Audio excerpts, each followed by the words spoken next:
Hello students, welcome to the solution of yet another challenging problem from the Pathfinder Physics. Yet many of you have probably seen this question.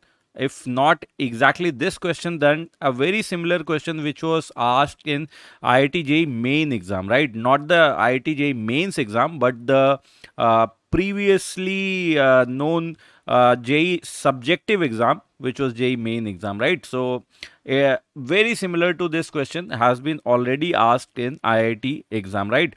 So the challenge here is not just to solve this problem, but to solve this problem in the minimum steps possible, right? So if you haven't given this question a try, this is your time to pause the video and try this question on your own. And if you have given this question a try and want to see the solution, now let's move forward to the solution part of this video, right? So in this question it is given that these all the particles inside this cloud dust cloud is not moving, so they are at rest, while this spaceship which has mass m and there is no engine or no external power uh, coming from it, right? So this spacecraft, without any resistance, of course it will be moving with the same velocity u. So it is moving with velocity u. Once it enters this space where this cloud is there, what happens that this cross section of this space, which is the cylindrical, which is assumed to be cylindrical area, right?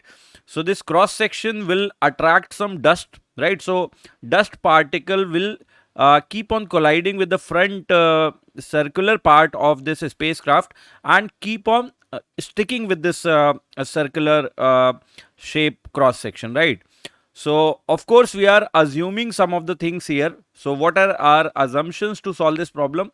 Number one assumption is that there is not going to be any movement in the vicinity of the spacecraft, right? So this is spacecraft, once it enters this zone here, whatever particles are actually colliding with this front circular part, only these particles motion are going to change. In the near vicinity there is not going to be any change, we are assuming that, right? So one part is there, and another part that we are going to assume is that the density of this dust is so low that once it sticks to the front surface of this front cross section of this spacecraft, the volume occupied of by that dust is going to be very less, so we can just ignore that part, right? So now let's assume some of the things here. One being the coordinate system here, right? So let us first assume the coordinate system. Let's say the particle, when or the spacecraft, when it just starts to enter this region here, this cloud region here, this particular position is our origin, x equal to 0, right? And the rightward direction, the direction of motion, let's take that particular direction as our x axis, right? So this is my x axis, right? This is my x axis and this is the origin. Of course, just before the origin or just at the origin, the velocity of the spacecraft is given as u, right?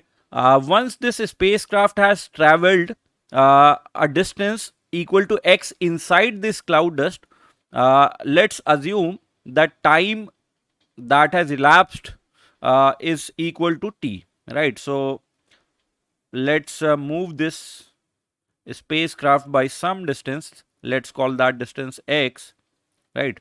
So let's say this spacecraft has moved from this x equal to 0 to this particular position, and during that time, t seconds or t time, it has traveled a total displacement equal to x. And whatever dust particle that has collided with the front surface, the area that is given as the cross sectional area as s, whatever particle has come in between, they are all stuck to the front part of this cross section, right? So we can assume here, let's let's say all of these particles which are inside this cylinder, right? Inside this cylinder of this cylinder, let me show you here.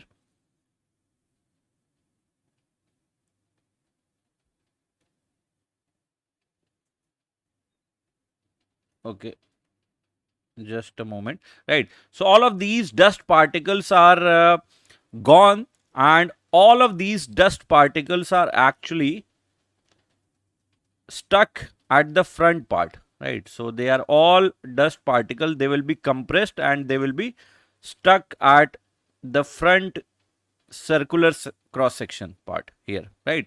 And they will be compressed, and that is what we have assumed, that their density is so low that this volume is going to be considerably very less. So we are just treating this as some kind of point mass here, right?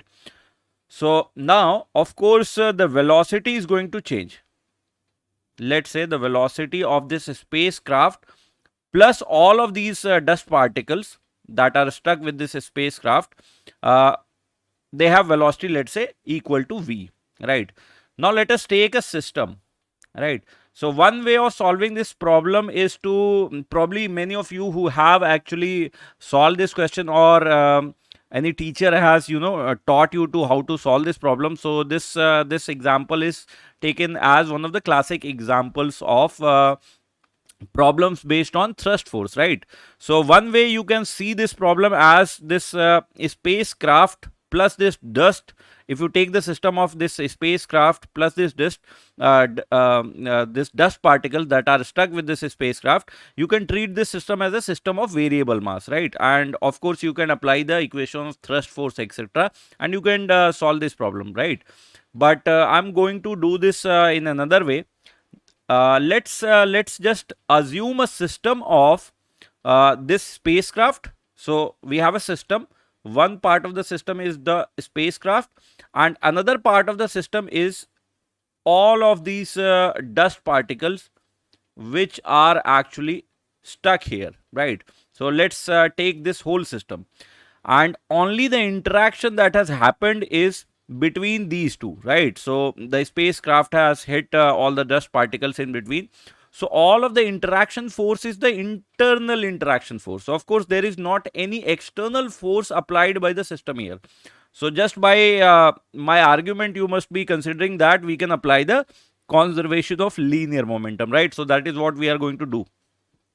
Now, the final mass of this whole system is going to be equal to mass of this spacecraft, that is m, plus mass of all the dust particles, which is basically mass of the dust particle that is inside this whole cylinder, which has a cross section area of s and the length equal to x, right? So of course the initial mass is equal to m and initial velocity is equal to u. So initial total momentum is this much. Of course, initially all the dust particles were at rest.